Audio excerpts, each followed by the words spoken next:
اور یہ دردناک لمحے تھے حضور کے وصال کے۔ اللہ اکبر، صحابہ کے کلیجے جل گئے۔ حضرت عمر نے ہاتھ میں تلوار پکڑی اور ایسے کھڑے ہو گئے اور ایسے لہراتے تھے تلوار، اور کہتے تھے خبردار کسی نے کہا حضور کا انتقال ہو گیا، میں گردن اتار دوں گا۔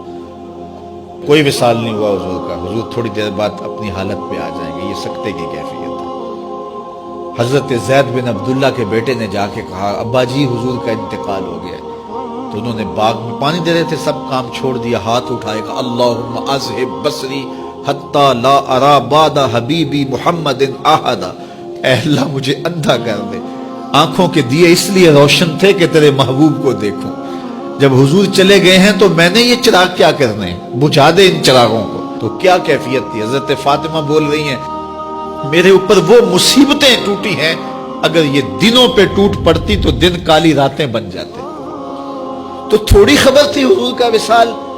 اچھا، جب یہ کیفیت تھی صحابہ کی اس نازک موقع پہ، چونکہ منافق اندر ہی ہوتے ہیں، تو منافقوں نے ایک کھیل کھیلا، وہ صحابہ میں پھیل گئے اور کہنے لگے واہ واہ، حضور کے دم سے رونقیں تھیں، مسجدیں آباد تھیں، سجدے تھے، قرآن کی تلاوت تھی، اب کس نے نماز پڑھنی ہے میاں، اب کس نے روزہ رکھنا ہے، اب کس نے زکوٰۃ دینی ہے، اب کس نے حج کرنا ہے، ختم کہانی ختم کہانی، یہ بات کرنی شروع کر دی۔ اب یہ بڑی نازک صورتحال، تو کیا حضرت ابو بکر کا کلیجہ نہیں جل رہا تھا؟ لیکن اس موقع پہ حضرت ابو بکر کھڑے ہوئے، اور پھر حضرت ابو بکر صدیق نے لوگوں سے مخاطب ہو کہا لوگوں مجھے ایک بات بتاؤ کہ تم اللہ کی عبادت کرتے تھے یا حضور کی کرتے تھے؟ لوگوں نے کہا کہ اللہ کی۔ تو کہا کہ کیا حضور کے وصال کے بعد تم اللہ کی عبادت چھوڑ دو گے؟ کہا نہیں۔ کہا مجھے بتاؤ جس دین کو سر بلند کرنے کے لیے حضور نے اپنی ساری زندگی لگا دی، تو کیا حضور کے چلے جانے کے بعد اس مشن کو چھوڑ دو گے؟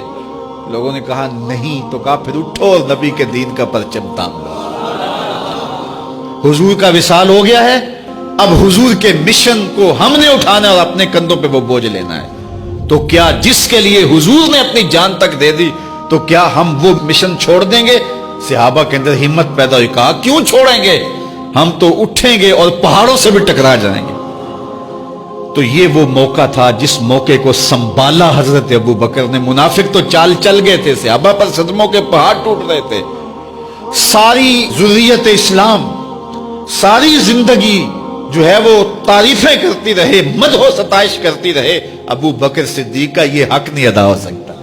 یہ احسان کیا ہے امت کے اوپر حضرت ابو بکر صدیق نے۔ ایک خاتون آئی اور اس نے حضور سے کوئی مسئلہ پوچھا، تو آقا کریم نے فرمایا پھر آ جانا۔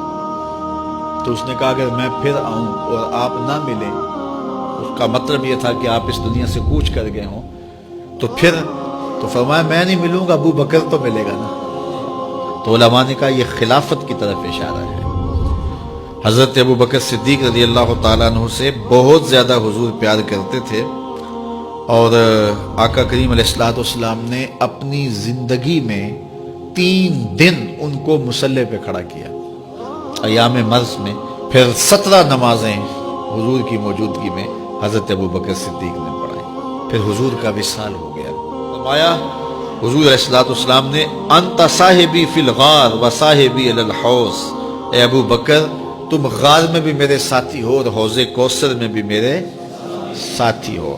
اور آقا کریم علیہ السلام نے یہ بھی ارشاد فرمایا سب سے زیادہ جس نے میرے اوپر احسانات کیے ہیں وہ ابو بکر ہے۔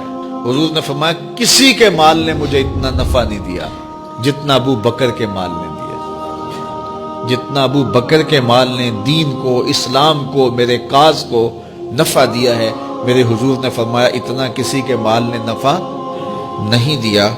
اللہ اکبر، فبکا ابو بکر۔ تو جب یہ بات حضور نے کہی تو ابو بکر رونے لگے۔ وقال ما انا ومالی الا لک، حضور میں بھی آپ کا ہوں، مال بھی آپ کا ہے۔ اللہ اکبر۔